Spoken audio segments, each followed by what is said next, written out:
is one that will allow you to get just the right amount of oxygen and take it to just the right places. And contrary to popular belief, carbon dioxide is actually a really useful thing to have inside your system. And it has very useful function. Carbon dioxide is what normally people breathe out. But carbon dioxide has the ability to expand your blood vessels. It expands the bronchial tubes.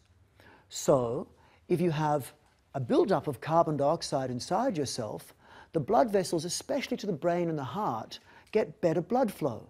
You actually get more oxygen to the brain and the heart, more blood to the brain and the heart in the presence of carbon dioxide. And carbon dioxide also has an effect on your nervous system. It calms the nervous system down.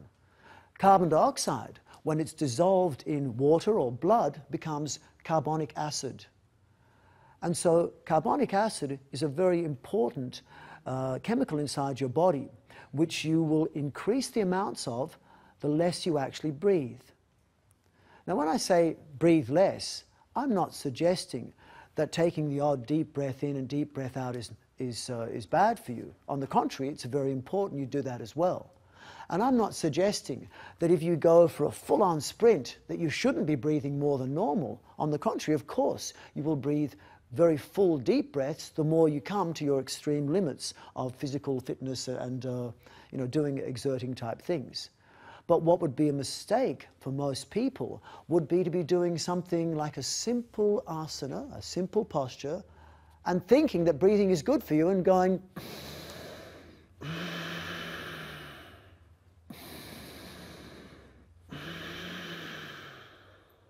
because this will give you damage in at least one way, in that you will be blowing off all of your carbon dioxide. And the carbon dioxide then will not be there to keep open the blood vessels to the brain. And so those of you who've practiced occasional deep, fast breathing, you know you get dizziness. Is that familiar to some of you? And so that dizziness is not because you've taken too much air, but because you've blown off your carbon dioxide. Now, when you blow off all your carbon dioxide, then you become quite alkaline, because there's no carbon dioxide, no carbonic acid. That alkalinity will mean that you have to balance. And what tends to happen is the body will balance what you do with your breathing with what you do with your rest of your life. And the most significant thing to affect pH or acid-alkaline balance in the rest of your life is what you put inside yourself in terms of your food. So what I'm suggesting is that if you breathe in a way where you become very alkaline by breathing too much and blowing off all the carbon dioxide, carbonic acid, you will start to crave lots of food, because most food is acidic. And so the more you breathe, the more you'll want to eat. Now, something that people can relate to often with this is swimming, for example, is what most people do as a forced deep breathing exercise. And so there's this idea that we should go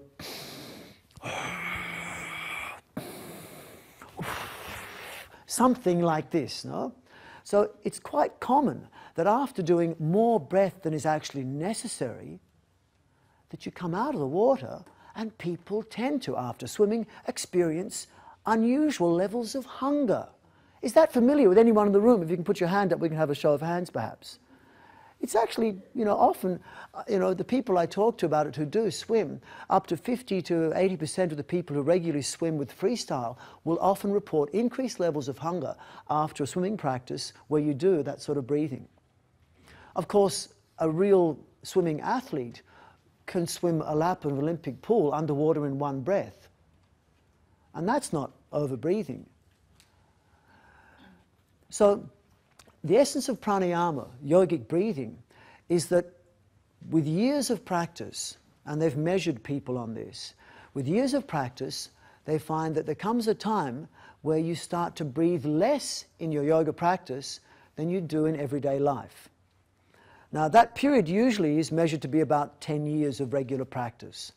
So for the first 10 years of most people's practice, they breathe more in their yoga practice and their pranayama practice than they do in everyday life. And then after 10 years, they tend to breathe less. Because whenever you take a big breath in, it's then followed by a long holding the breath. And then when you breathe out, you follow it with a long holding the breath. It's also in the Hatha Yoga system, many of the cleansing procedures called kriyas, which become then preludes to very intense mudras, which involve particular breath control exercises or pranayamas, involve your ability to hold your breath. And to reach the higher levels of yoga then, you're forced to hold the breath for a very long period of time, either holding the breath in or holding the breath out.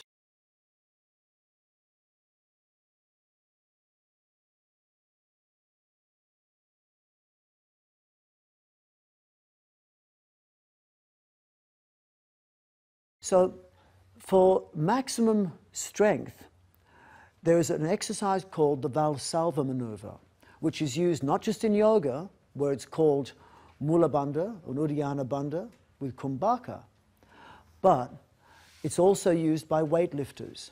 And when you see weightlifters in the Olympics, or when you watch any weightlifting, there's this thing they do where they get the weight, they hold it in their hands, and you probably know I'm not a weightlifter, and they take a breath in, and they go like this.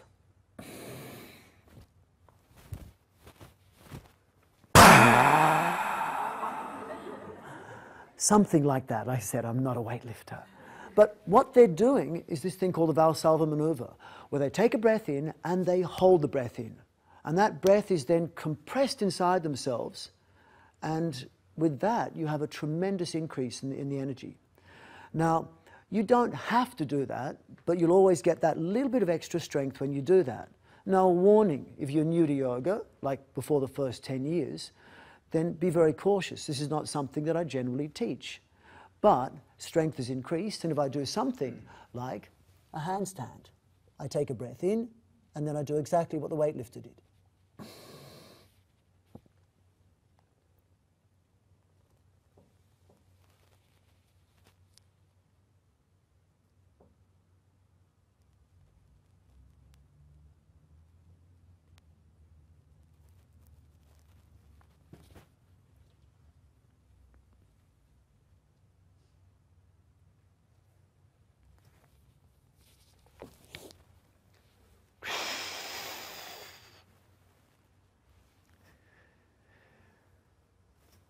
It's all done on one breath retention. Now that allowed me to have the strength, where I'm not really warmed up, no? To lift up to a handstand, and I'm not a very strong person, and fall into a back bend, and I'm quite a stiff person, believe it or not, and then be able to do a backward flip without sensing any squashing of my back, because that breath held inside me was then compressed. And that compression could then buffer my vertebrae to prevent them from squashing. It also pushed energy into my hands, physical pressure that allowed me to lift up to a handstand. The thing is, if your blood vessels are not very strong and you can't control the movement of energy and information inside yourself, you can burst a blood vessel. So you have to have very, very strong blood vessels to do this. And often people's blood vessels are constricted and congested through food and through improper diet.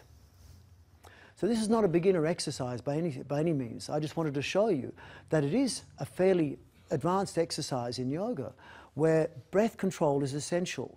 And actually there's no breathing involved. I just took a breath in and held my breath in. Now what I'd like to demonstrate is something which can be used to move really deep internal movements, really deep internal organ movements. And it's done on an exhalation retention, and on an exhalation retention, of course, there is no air in your lungs, and then I manipulate the muscles around my abdomen and spine and use these muscles to create tremendous internal pressures, pressures of suction and pressures of compressive pressure and expansive pressure, which will actually help in the elimination of waste and the absorption of nutrients, and also the manipulation of my spine and the movement of energy and information through the body. This is done on an exhalation retention. And those of you who have tried holding the breath out, you know that it's fairly tricky to hold the breath out, much harder than holding the breath in. But if you want to come in a bit further, you can. Just maybe some people move in a little bit, you know? That's good. So holding the breath, and there's also, if you want to, you can come over here. There's a space over here. So holding the breath in is easier than holding the breath out. Holding the breath out actually is much harder because you've got no air, and also holding the breath out is harder still if you actually go for a jog or something like that. So what I'm going to do with my abdomen is similar to going for a jog, because I'm using quite intense abdominal muscles.